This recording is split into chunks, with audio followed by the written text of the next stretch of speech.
శ్రావణ మాసం సందర్భంగా ప్రతి 2 లక్షల కొనుగోలుపై ఒక గోల్డ్ కాయిన్ ఉచితం మన ముకుంద జ్యువెల్స్ లో. నమస్తే, నేను Keshav. Welcome to Suman TV. ఆంధ్రప్రదేశ్లో షణ్ముఖ వ్యూహం ద్వారా సూపర్ సిక్స్ని సాధిస్తామంటూ ఉప ముఖ్యమంత్రి పవన్ కళ్యాణ్ ఒక స్టేట్మెంట్ ఇచ్చారు.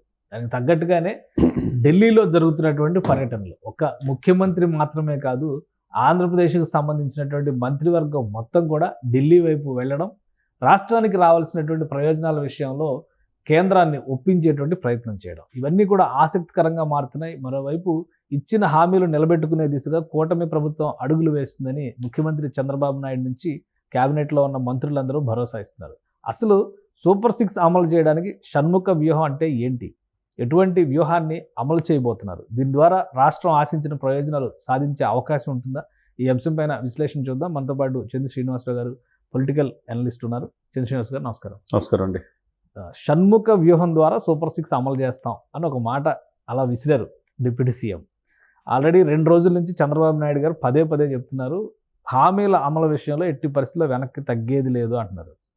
ఇంకోటి ఏంటంటే, గత వారం 10 రోజులుగా చూస్తే వరుసగా ఏపీ మినిస్టర్స్ చాలామంది ఎప్పుడు చూడాల, లాస్ట్ 5 ఏళ్లలో అయితే సీఎం వెళ్ళడం అరుదు.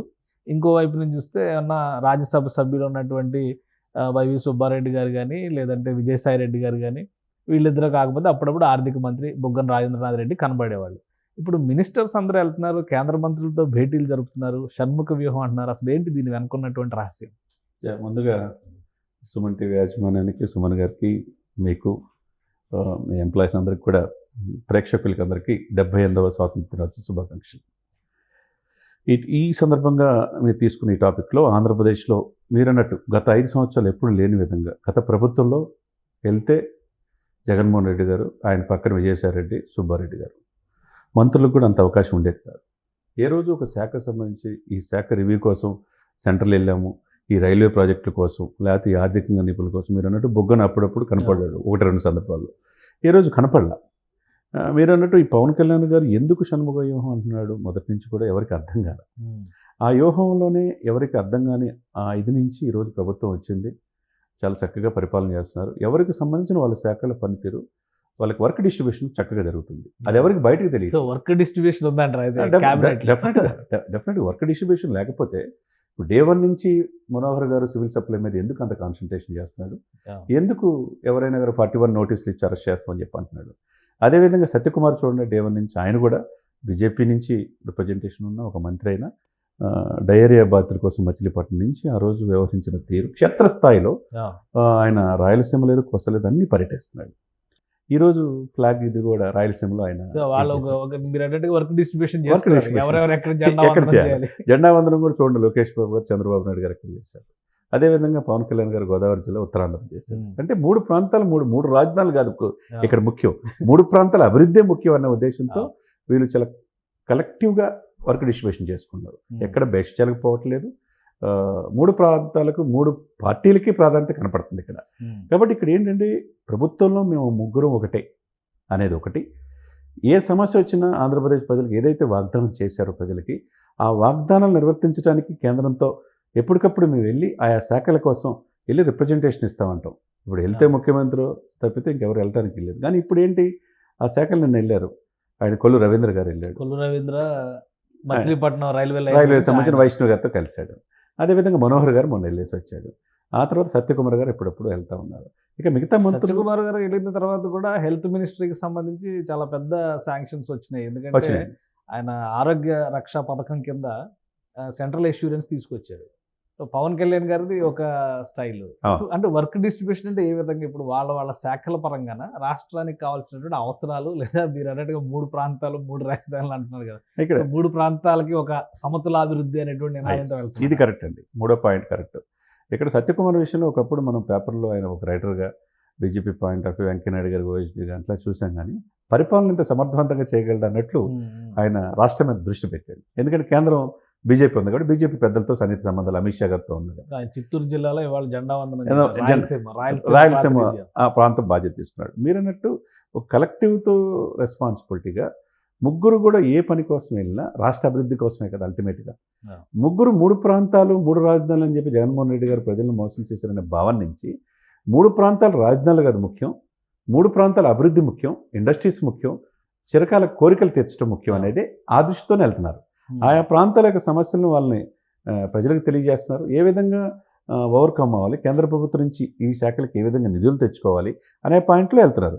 అది పవన్ కళ్యాణ్ గారు చెప్పిందంటే ఈరోజు చూస్తే కాకినాడలో ఆయన డిప్యూటీ సీఎంగా గౌరవందనం తీసుకొని జెండా ఆవిష్కరించింది. శకటాలు, కల్చరల్ ప్రోగ్రామ్స్ ఇవన్నీ చూస్తే ఒకవైపు లోకేష్ గారు కావచ్చు, చంద్రబాబు కావచ్చు, సత్యకుమార్ కావచ్చు, మనోహర్ కావచ్చు, ఎవరు చేసినా ఎక్కడ చూడండి ఒక చిన్న ఇది లేకుండా ఎప్పుడైనా మనం 5 సంవత్సరాల్లో చూసామా? ఒక స్వాతంత్ర దినోత్సవ వేడుకలు ఎంత అంగరంగ వైభవంగా ఆంధ్రప్రదేశ్లో జరిగింది మనం చూసామా? అవి కనపడలా. అంటే ఏది ఇంపార్టెన్స్ ఇవ్వాలా, ఏ శాఖకి ఇవ్వాలా, అసలు ఫ్రీ హ్యాండ్ మంత్రులకు ఇచ్చామా అనే భావన, లేదనే భావన కనపడుతుంది. గత 5 సంవత్సరాల్లో లేదు కాబట్టే కదా ఇటువంటి అస్తవ్యస్తంగా. అసలు పంచాయతీల స్థాయి నుంచి ఫండింగ్ రైజ్ చేయడం కూడా బాగా ఆంధ్రప్రదేశ్లో దాని ప్రభావం కనిపిస్తున్నట్టుంది. ఎందుకంటే మూలలా వాడలా జెండా వందనాలు ఘనంగా జరిగినాయి గతంలో కంటే రిపోర్ట్స్ అయితే వస్తున్నాయి. మరి డెఫినెట్గా కదండి, మనం చిన్నప్పటి నుంచి చూస్తున్నాం. 100 రూపాయలు పంచాయతీలకు, చాక్లెట్ ప్యాకెట్ కూడా రాదు కదా సార్. వాళ్ళే సొంత డబ్బులు వేసుకొని పాపం ఎవరో ఒకళ్ళు వచ్చి చేస్తాం, లేకపోతే పిల్లల దగ్గర నుంచి తీసుకురావటం, లేకపోతే ఆ స్కూల్లో పిల్లల్ని పిలిపించి వేయటం. నాకు ఒక స్కూల్ ఉండేది, నేను market head, Parchur market head ఉండదు. అక్కడ వాళ్ళ కోసం మా పిల్లల్ని తీసుకుని వెళ్ళి అక్కడ చాక్లెట్లు పంచడం అవన్నీ ఉంటాయి, సహజంగా ఉంటాయి. కానీ మామూలు పంచాయతీలకు 10,000 రూపాయలు ఇవ్వటం, మేజర్ పంచాయతీలు 25,000 ఇవ్వటం, 250 రూపాయల నుంచి ఒక రకమైన ఇది అన్న ఈ దేశంలో ఉన్నందుకు 145 కోట్ల జనాభా ఉండే ప్రపంచంలో అతి పెద్ద దేశమే. స్వాతంత్ర ఫలాలు అనుభవించాలి, స్వాతంత్రం గురించి తెలుసుకోవాలనే ఆలోచన పిల్లలకు కలగాలి, మిగతా వాళ్ళకి కూడా కలగాలి కదండి దేశంలో ఉన్నందుకు. అది పంచాయతీల్లో బాగా పనిచేసింది. అంటే ఓన్ చేసుకున్నారు. అది ఎప్పుడు లేదే, గత 5 సంవత్సరాలు మమ్మల్ని గుర్తించలేదే. పంచాయతీలు సర్పంచ్ ఒకళ్ళు ఉన్నారు, ఆ సర్పంచ్కి మిగతా ప్రజలు ఉంటారు అనేది చక్కగా వాడవాళ్ళ. ఇక్కడ ఏంటంటే కేశవ్ గారు 5 సంవత్సరాలు ఎప్పుడు చూడలేదు సార్. ఈ జెండా రెపరెపలాడింది. భారత జాతీయ పతాకం అని ఈ రోజున ఆగస్టు 15న ఆంధ్రప్రదేశ్ వ్యాప్తంగా ప్రతి పల్లెల్లోనే రెపరెపలాడిందని అనుకోవాలి. కన్సల్ట్ ఎమ్మెల్యేలు మొత్తం బీజేపీ కావచ్చు, జనసేన, టీడీపీ కావచ్చు, అందరూ కలిసి కట్టుగా ఈరోజు కలెక్టివ్గా ఆ షణ్ముఖ వ్యూహంలోనూ భాగమేమో. అవన్నీ ఓపెన్ అవ్వట్లా. చంద్రబాబు నాయుడు గారు, పవన్ కళ్యాణ్ గారు అసలు ఓపెన్ కావట్లా.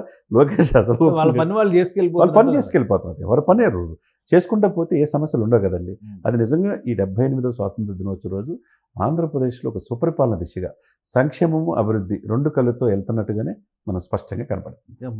నాదెండ్ల మనోహర్ గారు ఢిల్లీ పర్యటన నుంచి వచ్చిన తర్వాత కొన్ని స్ట్రాంగ్ స్టేట్మెంట్స్ ఇచ్చారు కాకినాడలో మీటింగ్ పెట్టి. మరి సో ఇవంతా ఢిల్లీలో ఒక క్లియరెన్స్ రావడం వల్లనే ఈ స్టేట్మెంట్స్ ఇచ్చారని అనుకోవచ్చా? ఈ షణ్ముఖ వ్యూహంలో ఇవి కూడా భాగం అనుకోవచ్చా? అది ఎవరికి అర్థం కావట్లేదు సార్. ఇక్కడ ఏమంటే సిస్టమేటిక్గా పరిపాలిస్తున్నారు వీళ్ళు. ఇంత చక్కగా 2 నెలల్లోనే ఇంత చక్కగా ఎక్కడ కూడా డిస్టర్బెన్స్ లేకుండా ఎలా చేస్తున్నారని అవతల వాళ్ళకి ఆలోచన కూడా అందట్లా. వాళ్ళ వ్యూహాలు వాళ్ళకు ఉన్నాయి. చంద్రబాబు నాయుడు గారు పవన్ కళ్యాణ్ క్లారిటీతో మాట్లాడుకుంటున్నారు. లోకేష్ గారు పని లోకేష్ గారు చేస్తున్నారు. బీజేపీ పెద్దలు ఆయన ఫాలోఅప్ చేసుకుంటున్నాడు. పురంధేశ్వరి గారు చూసుకుంటున్నారు. అంటే ఇక్కడ ఏంటంటే ఇంత లౌక్యం ఉంటుందా అనేది ఎవరు ఎక్స్పెక్ట్ చేయాలి. ఎలక్షన్ ముందు వీళ్ళు ఒకవేళ పరిపాలన వచ్చినా వీళ్ళ మధ్య తారతమ్యాలు ఉంటాయి అనుకున్నాం. ఇప్పుడు 60-30 రేషియోస్లో పదవులు కూడా రేపు మాపో ఈ వారంలో రిలీజ్ చేయొచ్చు. ఫస్ట్ విడతగా క్యాబినెట్ పోస్టులు, క్యాబినెట్ హోదా పోస్టులు అంటున్నారు. ఇవన్నీ కూడా ఏంటంటే సిస్టమేటిక్గా ఎక్కడ కూడా ఇక్కడ చూస్తూ ఉంటాయి. ఈ పరిణామాలన్నీ కూడా ఒక మెట్టు దిగే టీడీపీ, జనసేన ఆపదలు ఆదుకుందన్న ఉద్దేశంతో జనసేనకు మంచి ప్రాధాన్యత ఇచ్చే అవకాశం స్పష్టంగా కనపడుతుంది. అదే సమయంలో బీజేపీకి కూడా ప్రాధాన్యత ఇచ్చే అవకాశం ఉంది. ఈ రేషియోలో టీడీపీ అధికారంలో వచ్చింది కాబట్టి 4.5 దశాబ్దాలు ఉన్న అధికారం ఉంది కాబట్టి ఈ 2 పార్టీలు కలుపుకొని ఎక్కడ డీవియేషన్ కాకుండా వెళ్ళే సూచనలు కనపడుతున్నాయి.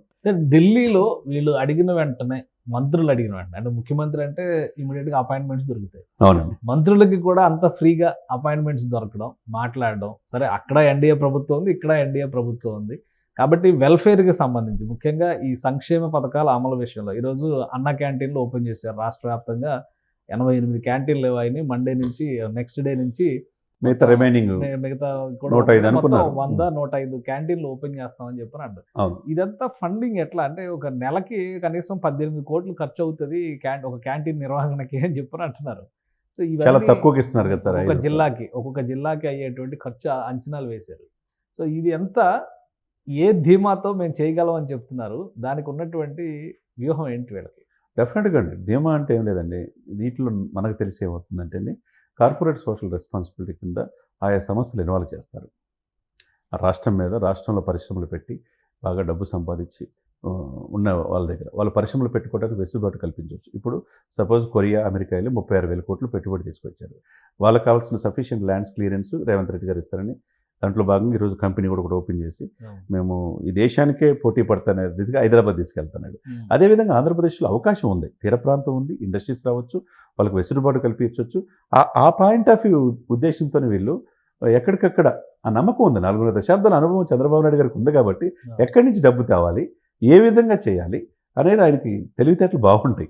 ఆ అనుభవం వచ్చే పవన్ కళ్యాణ్ గారు ఆయన నుంచి నేర్చుకోవడం కావచ్చు, ఏదైనా కావచ్చు, ఆయన మీద నమ్మకం అనేది ఉంది. ఎక్కడి నుంచి ఎక్కడైనా తీసుకొచ్చి ఇచ్చిన వాగ్దానాలని తప్పకుండా నిర్వర్తిస్తారనేది కనపడుతుంది. సో ఒక 6 మంత్రులు, ఇది షణ్ముఖ వ్యూహం, ఇదంతా కూడా ఒక మ్యాచింగ్ ఇదవుతున్నట్టుగా అనిపిస్తుంది. డెఫినెట్గా అంతే కదా. ఎందుకంటే ఒక సీఎం లాగా అనిపించట్లేదు ఆంధ్రప్రదేశ్ కి. ఎవరికి వాళ్ళే సీఎం గా ఇండిపెండెంట్ గా, సీఎం మీన్స్ ఇండిపెండెంట్ గా ఒక స్వయం ప్రతిపత్తి, ఇండిపెండెంట్గా వాళ్ళకి వర్క్ డిస్ట్రిబ్యూషన్ చేసినప్పుడు వాళ్ళ వర్క్ ఈ విషయం మీరు చేయండి అంటే ఈ బాధ్యత మీరు తీసుకున్నప్పుడు ఓన్ చేసుకుంటారు సార్. ఓన్ చేసుకుని నాదే అనే భావంలో వాళ్ళు కలిగినప్పుడు ఎక్కడ తారతమ్యాలు ఉండవు కదా. అదే ఇప్పుడు కనపడుతుంది. అదే భాగం అనుకోవచ్చు షణ్ముఖ వ్యూహం. సో అది సక్సెస్ అయితే వెల్ఫేర్ స్కీమ్స్ వీళ్ళు ఇచ్చిన automatic right. Thank you Srinivas గారు. ఇది ఆంధ్రప్రదేశ్లో షణ్ముఖ వ్యూహం అంటే ప్రభుత్వం ఒక సమగ్రమైన విధానాన్ని అనుసరిస్తుంది. ప్రధానంగా వర్క్ డిస్ట్రిబ్యూషన్ జరగడం వల్ల మంత్రివర్గంలో ఉన్నటువంటి కీలకమైన శాఖలు నిర్వహిస్తున్న నాయకులందరూ కూడా ఎవరికి వారే ఇండిపెండెంట్గా వ్యవహరించడం అనేది రాష్ట్రానికి కలిసి వస్తున్నటువంటి పరిస్థితి ఉంది. ఈరోజు ఆగస్టు 15 ఉత్సవాలు జరిగినటువంటి తీరుని బట్టే కేంద్ర ప్రభుత్వం ఇచ్చే సహకారాన్ని బట్టి రాబోయే రోజుల్లో సంక్షేమ పథకాలని, ఇచ్చిన హామీల్ని నిలబెట్టుకుంటామనేటువంటి ధీమాని ఏపీ సర్కార్ వ్యక్తం చేస్తుందని చంద్ర శ్రీనివాస్ గారు విశ్లేషిస్తున్నారు. ఇది special discussion. Keep watching. Suman టీవీలో మీ పర్సనల్ అండ్ బిజినెస్ ప్రమోషన్స్ కోసం కింది నెంబర్కి కాంటాక్ట్ చేయండి.